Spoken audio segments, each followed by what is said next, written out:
Good morning. My name is Margaret Graziano, and I'm with Keen Alignment.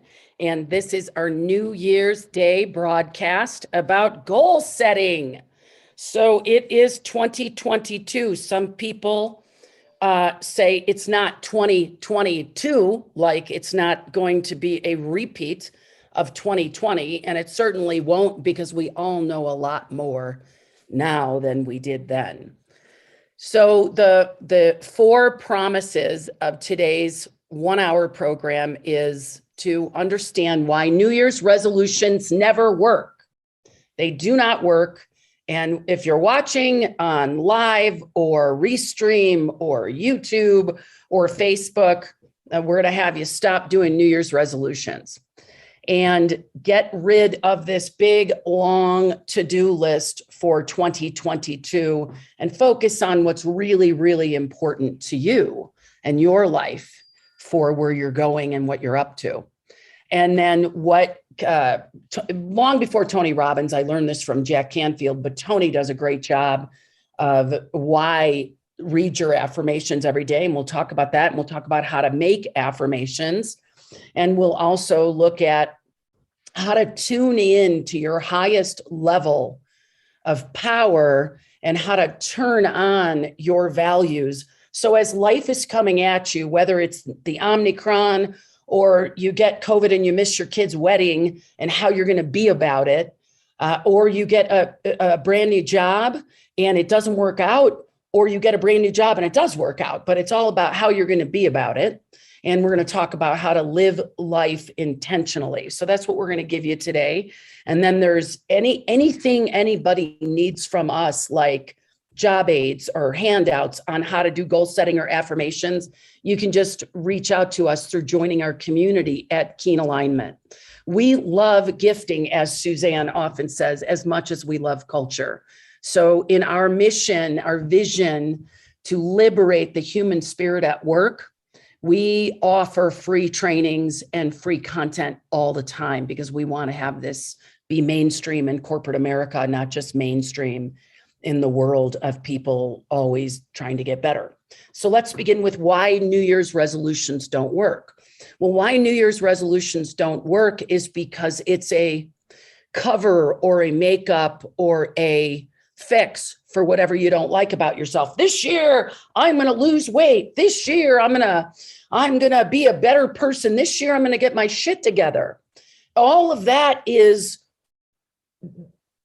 let's say there's a big pile of all the stuff you don't like. You're just saying, I don't like that stuff and I don't want to be that anymore. But until you deal with that stuff, that pile of inauthenticity, as Landmark Education says, or of your limiting beliefs and behaviors, which is a little more in the coaching language, until you deal with the root of your belief system and your values and how you feel about yourself, no New Year's resolution is ever going to do the trick. So for me, those of you that know me and those of you that don't, I started my career in the recruiting industry back in the 80s. And if you were recruiting in the 80s and you made it, you're going to be successful in whatever you do for the rest of your life because it was super, super hard. But I worked straight commission and I was in my early 20s. And I was so afraid of failing, so afraid of not being able to provide for my son, that big pile for me was, if I don't work my butt off, if I don't constantly think about work and constantly get in there, then I'll fail and then we'll be homeless and we'll be on the street. And so it worked for me to a certain extent because I was in the top 3 producers in my first year and then in the top 2 producers and then the rest of my tenure in the top 1% of the industry in recruiting. It was an easy job for me because I put all the hard, heavy lifting up front, but that's not what we're here to talk about. We're here to talk about the damage that it actually did to my brain. So when you're living, and I'm just talking about me, but you have to look at for yourself, my co-host, what's going on for you and what kind of life you want. And then for everybody watching, What is it that's under the surface, that's under the iceberg underwater, that's running the show and dominating your behaviors? Well, for me, it was a fear of failure. But even underneath that, it was a feeling of lack of worthiness. I'm not worth it. I don't deserve it. So there was never any rest. There was also never any rest for anybody who worked for me. And I think when I owned a recruiting firm, maybe 3 people that I hired in the 10 years that I had that company went on to be highly successful recruiters. The rest never stayed in the industry. I don't know if it was because I was too hard of a driver or if I wasn't hiring the right person, probably a little bit in the middle. The truth is always somewhere in the middle. But the point is, I was so afraid of failing that I would do their work for them, that I would actually step in and make the calls and step in and do the interviewing, because not only didn't I trust that they weren't going to do it like I did it, but I also didn't think they were going to be able to put the numbers on the board. So everything we're learning now about everything not to do as a leader, I did as a person who owned a recruiting company, because my neural pathways were, if you don't do this, you're not going to make placements. And if you don't make placements, you're going to lose clients. And if you lose clients, you're going to wind up in the gutter. And so what I had to get to through my work with Jack Canfield and Landmark Education is, what was my life about more than surviving? What was my life about bigger than that? So when my life became about the first thing was helping people find their bliss at work, everything shifted for me. The people around me, I was hiring better people. They were making placements. I mean, we filled 200 jobs with one company based on a pilot of a 2-week pilot where they needed 22 hires. And it wasn't me who did the work. That was kind of the big gift of it. I led it. I archetyped the solution, but I didn't do any of the work. The team did it. And we had incentives for the team. And I saw that my behavior shifted from this vision of having people find their bliss at work. And even our recruiting process shifted. How I hired people shifted. How involved I got shifted. And in the end, I was able to sell the business that I had for real money, because it wasn't totally about me. Yeah, in recruiting, it's a lot about the person who owns it. But the point is, I had to create something more inspiring than I have to survive. And most of us, let's face it, folks, we don't know we're in survival mode. And the more you read about this or the more you take classes on this, we don't realize how much we are in survival mode. The human brain and system is meant to survive. It's not, and we're not trained to thrive. We're trained to eat, sleep, make money, get by, make sure we got enough money to feed our kids and all that stuff. And until you get into the world of, I no longer want to live that way, it's still a game of survival. It's why the majority of corporate America has toxic cultures, because the people at the top are surviving. They're living in some inferiority complex called the imposter syndrome, or they have always survived by being a dog eat dog. And so they feel like that's what they need to do, but they just don't know any better. So first of all, why New Year's resolutions don't work is because it's a shield or a cover or a kind of a makeup for whatever's not working. And you got to get to the root of what's not working. For mine, it was unworthiness. And it was like this desperation to survive and succeed.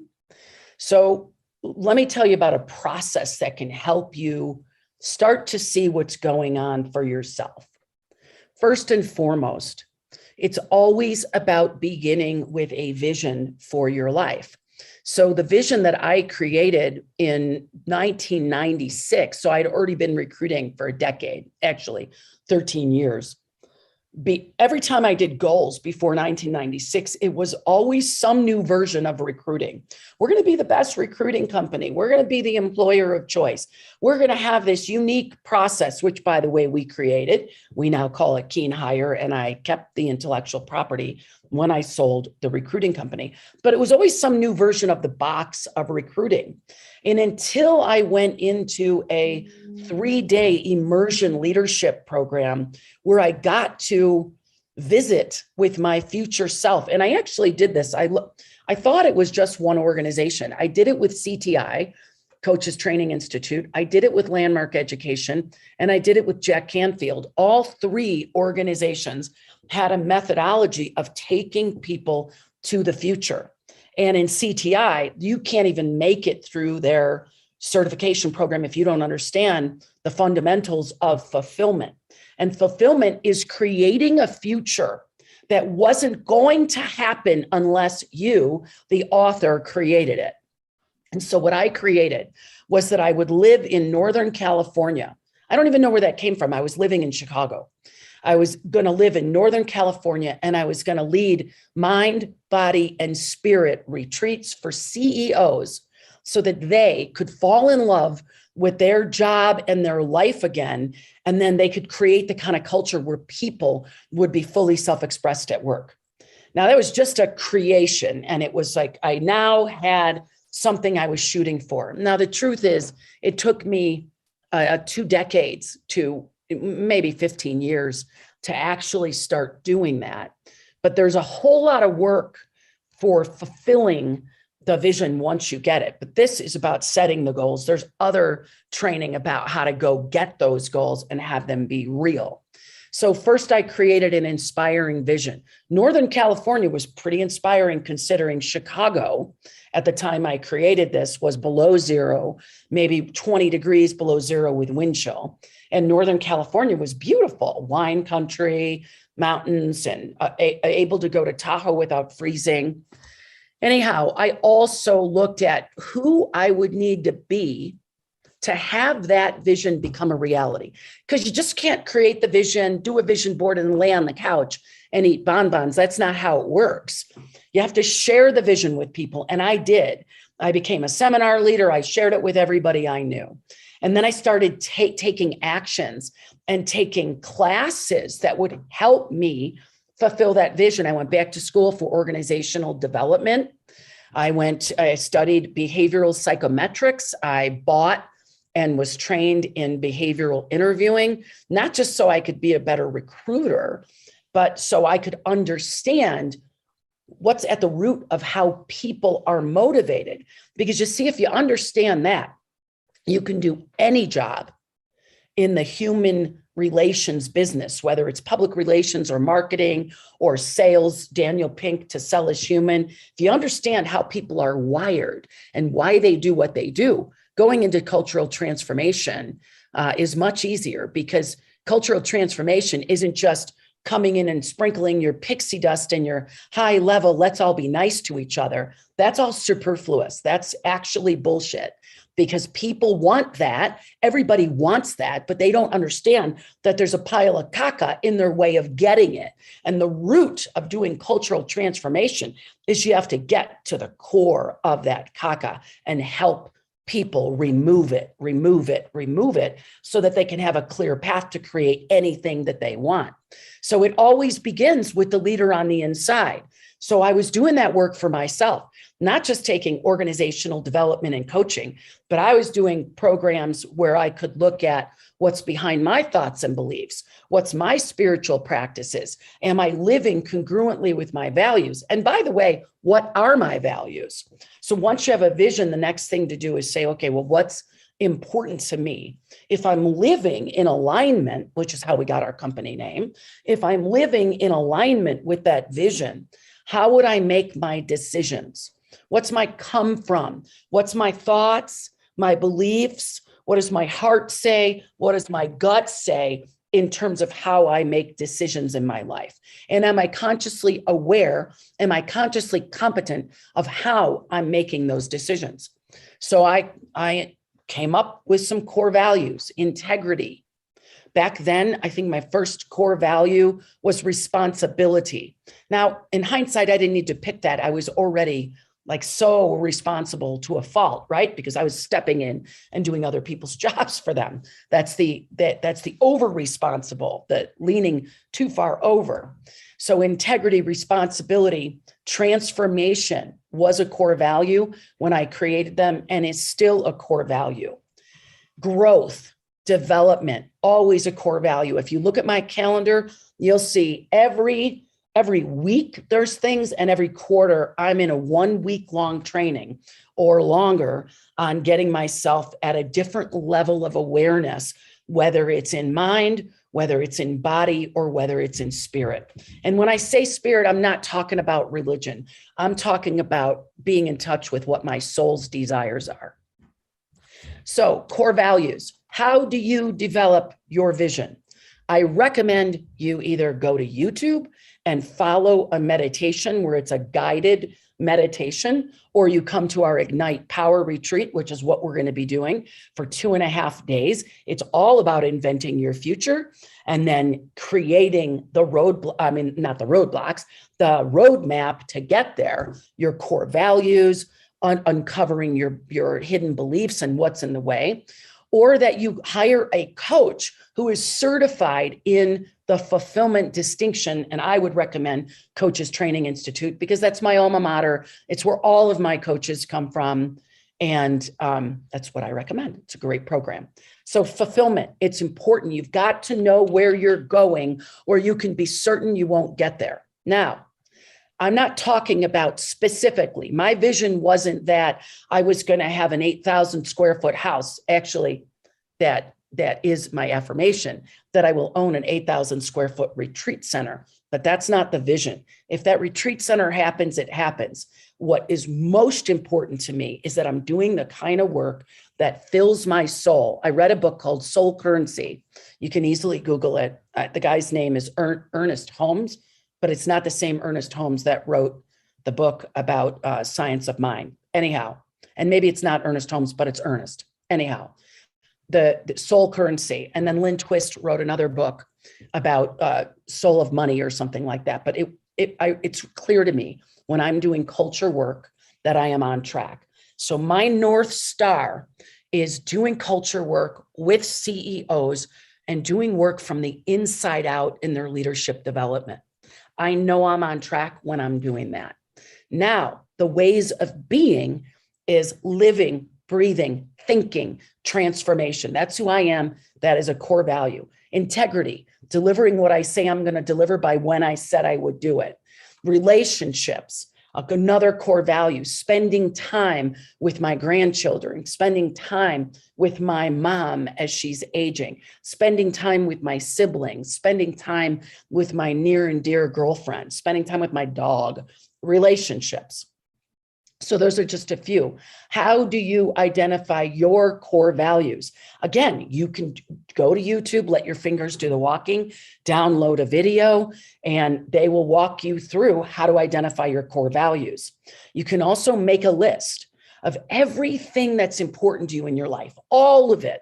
You probably will have 100 things on the page. We say, make a list of your 100 things you want to do before you die.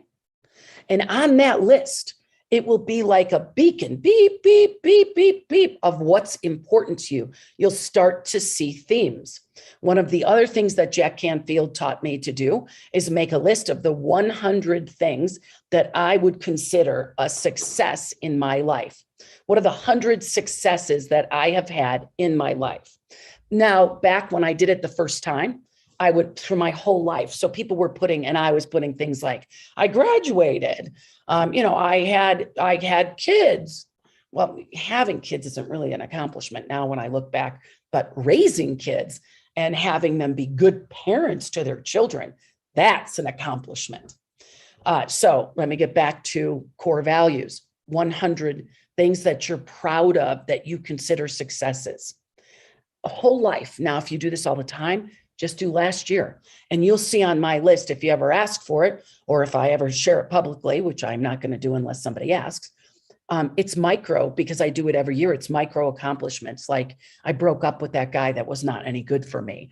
Or I drank, I've got this like pink gallon water thing that I drink every day. And I've drank that drink 80% of the time. Or I did my morning ritual, which is sun salutations and sit-ups and meditation and reading. I did my morning ritual 80% of the time. That's a success. Anytime we're moving forward in life, anytime we're making good choices that are aligned with our vision of ourself and our life, those are successes. It doesn't have to be, I lost 50 pounds, or I saved 100 grand, or I got a promotion. It could be, and it might be. So 100 successes and 100 goals. And here's what will happen. You'll start to see your core values. When we launch with a new executive client or an emerging leader, and they're doing coaching, our whole first 4 sessions are all on fulfillment. We take them on a journey to future self. We have them identify their 100, and then we say, okay, let's look. What are your values? What are the things that keep showing up? So you can categorize your list. I do not recommend that you categorize your list as you're writing it, because you'll tap too far into your left brain. And this is a right hemisphere exercise. Right hemisphere is where freedom, creativity, free flow come from. We want that in this 100. Left hemisphere is where sequencing, categorizing come from. So start with the right hemisphere, free flow. You want to have wine while you do it, have wine while you do it. You want to go for a walk in the snow like I'm going today, then you do that. But get yourself in the frame of mind where your right hemisphere is ready to roll. Then write it all down.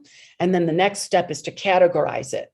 And then the next step is to say, what here is our values of mine? And then another way you can do it, if you don't want to do the 100, but here's my question for you. If you don't want to do the 100, if you're not worth the 2 hours investment of making that list, what are you saying about yourself? So many people resist that 100. And once you get over it, once you do it, it's like freedom. Oh my God, it was easy. Now, I will tell you around 50 or 60, you'll say, I can't think of anything else. Then go for a walk. Put yourself in the default mode, which is a different network in the brain. There's the task mode, which is making the list. The default mode is wandering around in the woods or going on a snowshoe hike or taking a bike ride or meditating, and just start to let your brain invent. So another way you can do this all together is just start writing down words that are important to you and then rank order them. If you have more than 5 or 6 core values, you're not doing a good job of being discerning or prioritizing them. We've seen companies like Netflix has like 13 core values. It's really hard for people to understand how to behave with 13 core values. So whether we're doing corporate work or individual work, pick a handful. These are the ones that are important to me. This is what's important to me. So for Maji, integrity, relationship, transformation, health and wellness, and financial security.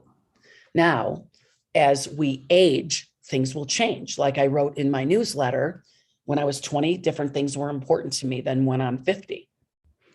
Also, another core value is exploration, like adventure.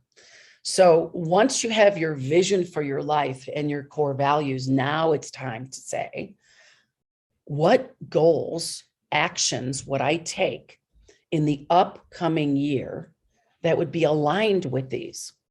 Well, before you can do that, there's another step. And that's, what am I incomplete with from the last year?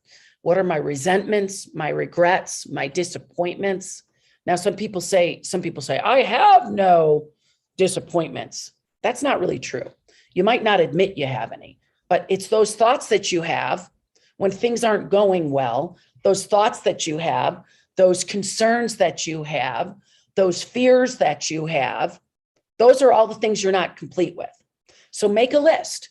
Now, that list might be 100 things long, and if that's the case, so be it. it might only be 5 or 6 things. Because I do this every year, I had a list of like 10 things. One of them was my disappointment was I missed my son's wedding.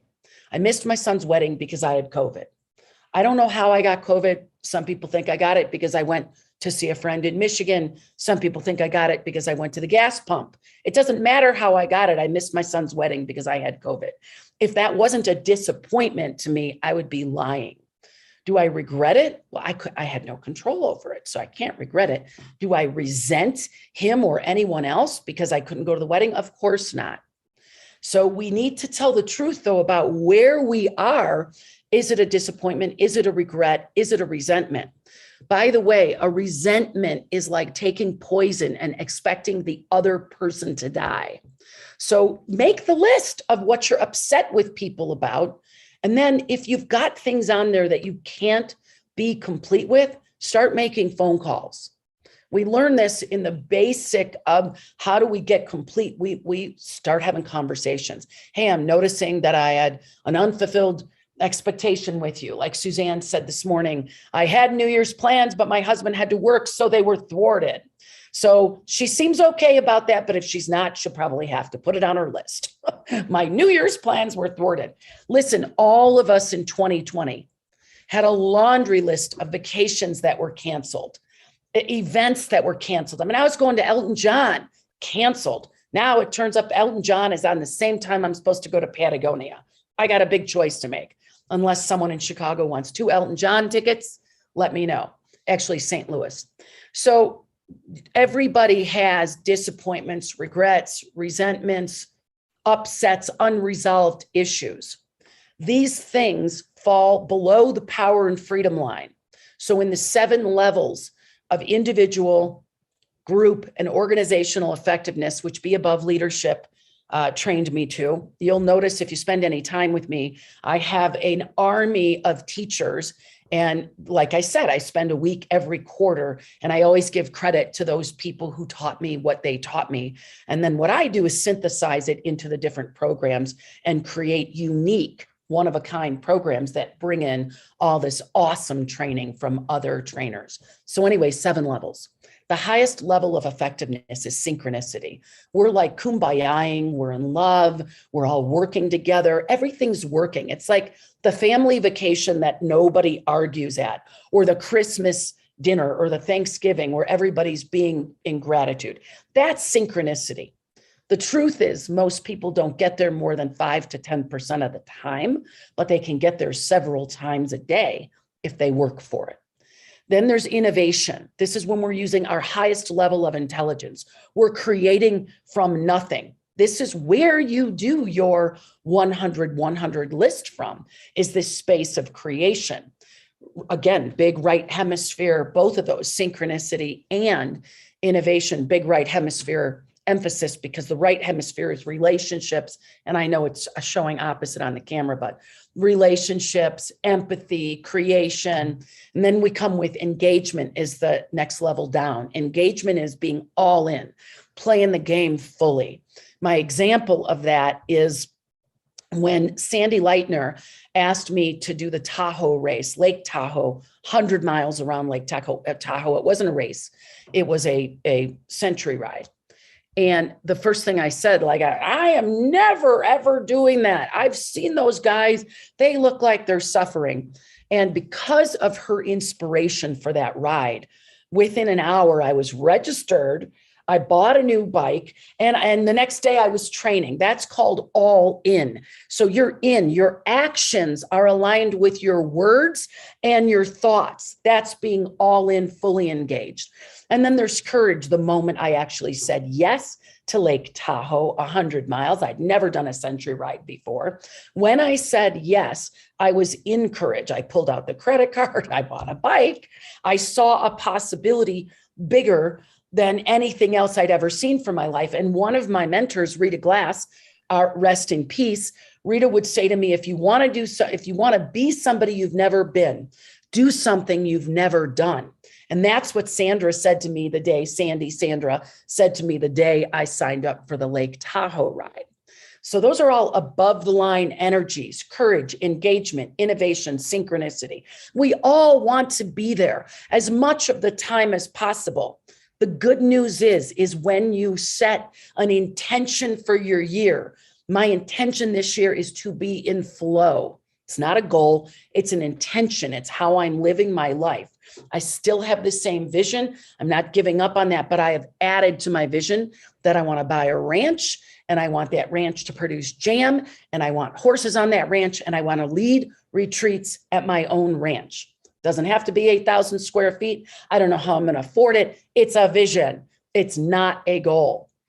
Then I've got the values, right? When I'm living in alignment with my values, I will be in courage, engagement, innovation, and synchronicity more times than not. Now, when I fall below the line, below the power and freedom line, when I'm in frustration or agitation, as a lot of people seem to call it, due to this COVID and this Omicron and whatever else is going on, what's happening with our weather system, a lot of people are agitated or sad about. Anyway, frustration.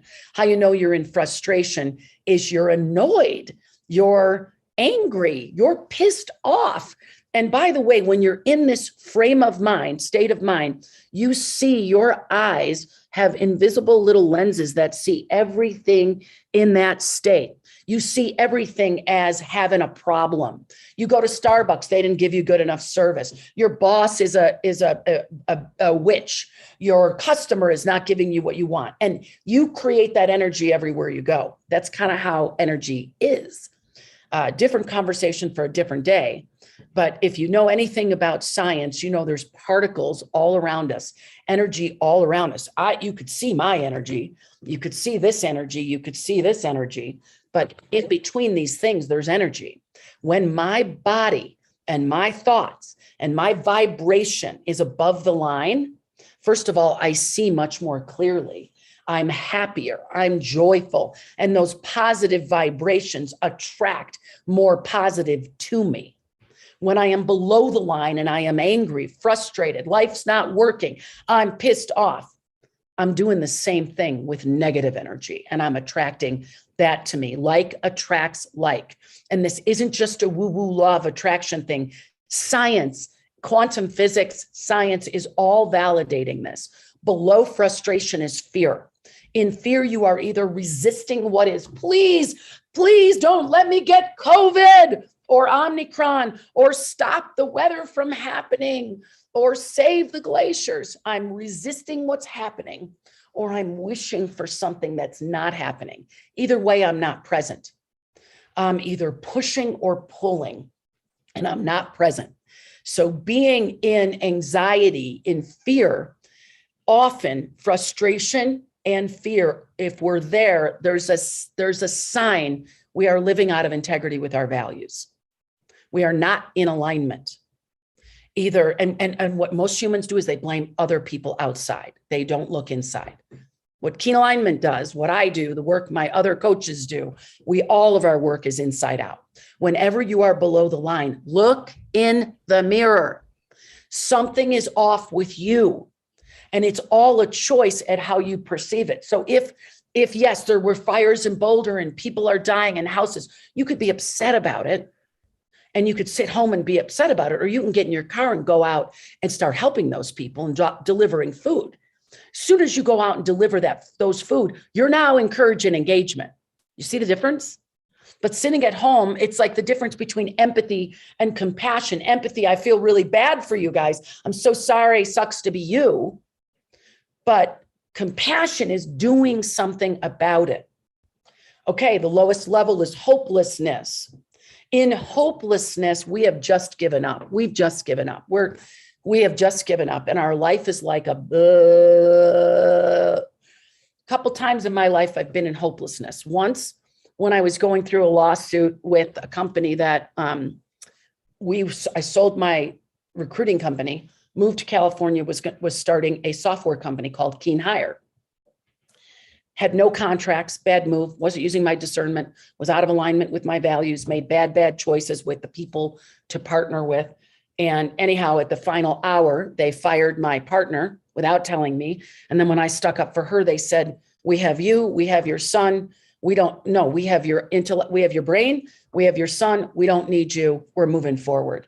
And I was devastated. I couldn't get out of bed. And that was hopelessness, like devastated. My son walked in the room and said, it's 11 o'clock in the morning. What are you doing? I said, I've lost everything. I've lost $1 million. I'm at the lowest level. And then he said that you're not the woman who raised me. Go do something about it. And so I did. And then I went to collect unemployment, and I was forever humbled by that experience. And that, I believe, that was the beginning of my breakthrough in compassion, when I hit bottom and I had to look at all these other people. You know, if you're a recruiter, most recruiters look down on people that collect unemployment. Why? Because we're offering you work, take work, take work, take work. But when you yourself go and collect unemployment, because I was on a non-compete, I couldn't work. I had to find something else I was going to do. It was the most humbling experience of my life. But let's get back to the deals here. Above the line, there is scientific evidence that when you are operating in integrity with your values, you will just be more fulfilled, happier, more joyful, more celebratory. You'll have an open mind, a good outlook on life. When you constrain and when those chemicals are consuming you, which we're not getting into today, but there are negative chemicals and they consume you, it narrows your perspective and you withdraw. And if relationships were important, well, you don't call anybody. Or if fitness, you know, when you're depressed, you don't want to work out, right?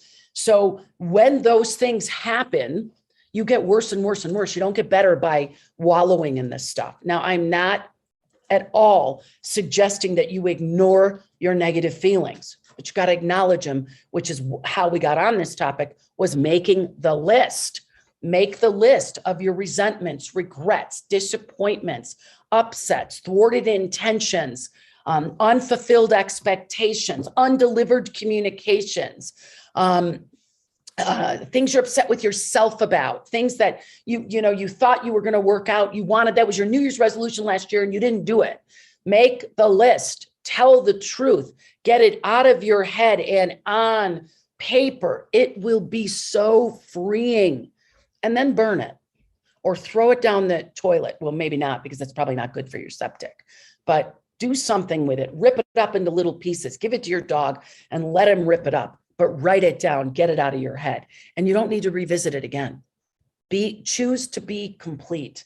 When we hold on to all this stuff, what we don't realize is it's in our way. We go forward and boom, it's in our way. We have to get complete with it, which is not what we're talking about today, but you can work with a coach, or you can do the Landmark Forum, or you can do Life Spring, or you can go to CTI, although they really don't do that work. But you got to get complete with the things in your life that you're not happy about, or they will get in your way and thwart what's important to you. So goal setting. Now you've done all the work. Now you put all that aside, go take a walk, go exercise, get your body moving, drink a bunch of water, and then ask your default mode, not the task part, what would have this year be the year for me? What would have this year be a year I'm proud to have lived? What would have this year be the best year ever? And then just start to dwell in it. So for me, this year, it was things like, honestly, my goals, even though I'm writing a book, I did not set a goal that I would finish the book. I set a goal that I would spend 5 weekends with my grandkids. I set a goal that I would spend three times a period with girlfriends, experiencing the things that 56-year-old girlfriends experience, or 50s, whatever the age is. I set a goal that I was going to snowshoe 20 times this year. I set a goal that my dog and I were going to volunteer. And I set a goal that I was going to put my yoga teacher training to work, and I'm going to volunteer at a senior center. And again, I'm at a different age than a lot of other people are. I still am going to work. I also set a goal that I'm going to lead 24 level sets, and I'm going to lead 3 Ignite Powers. because that's the path that I'm moving towards, is only working with people on transformation from the inside out. Now, once I set those goals, they are time bound. They have dates, in other words, they're specific. And I was specific with, Spirit and I will volunteer 15 hours a month doing something that's good for him, good for me, and good for other people. I will teach yoga 4 times a month at the senior center. Those are very, very specific. Once I set 10 of them, and then I set some big, hairy, audacious goals where if they happen, but they're more of, I'm going to win the lottery kind of goal, or the law of attraction is going to come and work its magic with me. And one of those was the ranch. And I know I will buy a ranch. Will I buy it this year? I'm not sure.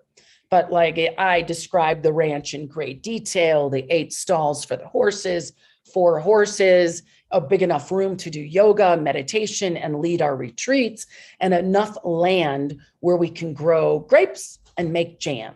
So you could see now we're moving into what an affirmation is. So we've got the goals that are specific, measurable, grounded in time, and we're going to check in on those. Then we have our big, hairy, audacious goals. The other big, hairy, audacious goal that I set was that the book that I'm writing, Peter Pan Inc., which is about growing up so that you can lead a high-performing organization with a healthy culture. And it's going to be a great book. I have a wonderful publisher that I love working with, Kathy. But I set the goal that it was going to be in the top 20 bestseller. Now, I don't know if that's going to happen. I'm not attached to it happening. It's like a wish, so that they're different. And I want to make sure you guys are clear and gals are clear with that. Then finally, affirmations. The areas of life that are important. Let's go back to those values. Now, my values are areas of life. We have a chart, if anybody wants it. It's called the Wheel of Life. And it looks at the areas that are important to most people. Some people, these things are not important to, but for me, they are. So I set affirmations. So in the area of health and fitness, I am lean, strong, and fit. I have lean arms, clear breathing, and awesome digestion. Now, if you're 20, you don't care about your digestion. You're not writing that down. But when you're 50, you care about those kind of things. So the affirmation is an I am statement. The affirmation is you standing in the future, because it's not now, but you're not saying I will. I will. Stay away from will. Will means that's not happening. I am is a declaration. I am lean, strong, and fit. Keep your affirmations simple. I am a conduit for people to unleash their internal power and live at their highest level of intelligence and be happy. I am attracting strong, ethical, powerful leaders to co-lead programs with.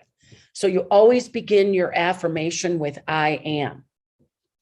Then you describe it. So I'll describe my original retreat center. I am living with my best partner in a home-like retreat center with 8 guest rooms and a large center living room where people come together to explore how to be their highest and best self. That's vivid. Your affirmations need to be vivid. So I have a friend of mine that said, I am standing in Bhutan, so grateful to be alive, celebrating that I have a life that I can travel. You see, that affirmation takes you, well, first of all, that one takes you to Bhutan, but it gives you the sense of fulfillment in your spirit. So if this wasn't a webinar, I'd ask people to share. I'd have people talk, but we can't do that, I think, because it's a webinar. So I'm just thinking, is there anything else? Suzanne, is there anything else I said I would cover that I didn't? Or I know you have access to comments. Do you have anything you want to ask me? Yeah, well, I do want to appreciate Patricia's recent comment that this is a great way to start the new year. I also would like to ask a question on behalf of the world as I know it. You mentioned earlier that often you will see an 80% completion against a goal and you consider that accomplishment. Many people will look at that and say, it's hopeless. I'll never, ever reach 100% of that goal. I give up. What do you have to say to those individuals? Yeah, good. So that individual was me. And I had a very dear friend who refused to set goals because she didn't want to disappoint herself. So my belief, as I've said, but I'll underline it, any forward movement is forward movement. There's a meme out there that says, reach for the stars and you might hit the moon, but you hit the moon. So any forward movement, we got to be nice to ourselves, folks. We have to be compassionate. Yeah, I could set, I'm going to buy $1 million ranch with 200,000 down. I don't want to have that kind of mortgage payment. So I'm just going to say I'm going to get a ranch. Who knows? Maybe somebody will come into my life and say, I'd love to be your partner. And I have a ranch. And by the way, you can live here. That's spirit. Spirit was part of a vision. Spirit was brought into my life to be people are going down skiing, so he's protecting me. Spirit was brought into my life to be a mascot for the retreats. And he was hatched on purpose for that. So set goals that are realistic for you. And any forward movement is a celebration. And we want to be realistic. So SMART is specific, measurable, attainable, resonant. I feel it in my heart. Stop it. And bound in time. So I hope that helps, Suzanne. Any other questions before we roll on to our New Year's Day? A lot of accolades to you, and I will share those with you afterwards. Thank you for our participants' feedback on Maji crushing it today.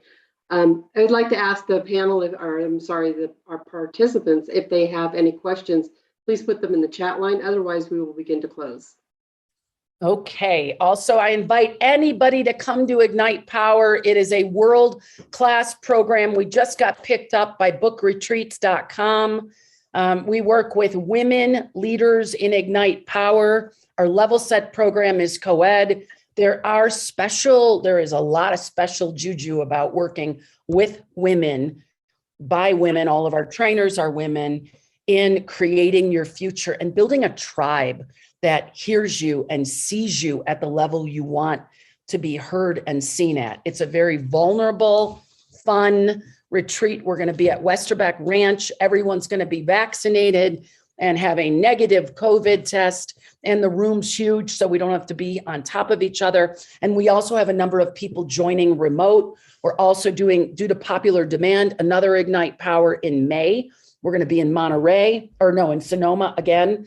And then in September, we're going to be in Monterey. And then next January, we're going to be in Sedona. Thank you for being here. Bye, everybody, unless there's a question. No questions. All right. Bye-bye, everybody. Have a great day.